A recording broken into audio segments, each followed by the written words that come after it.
చెప్పొచ్చు ఒక బజ్జీల బిజినెస్లా అయిపోయింది అని.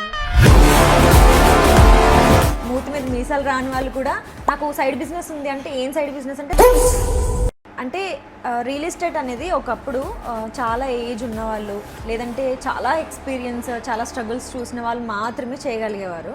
సో ఇప్పుడు చూస్తుంటే మనం ఈ జనరేషన్లో అంటే చెప్పొచ్చు ఒక బజ్జీల బిజినెస్లా అయిపోయింది అని అనొచ్చు. అంటే మూతి మీద మీసాలు రాని వాళ్ళు కూడా నాకు సైడ్ బిజినెస్ ఉంది అంటే ఏం సైడ్ బిజినెస్ అంటే రియల్ ఎస్టేట్ అని అంటున్నారు. సో నిజంగా రియల్ ఎస్టేట్ అనేది అంత సింపుల్ చేయడం? నేను కూడా చేయగలను, అయితే నేను కూడా చేయొచ్చు.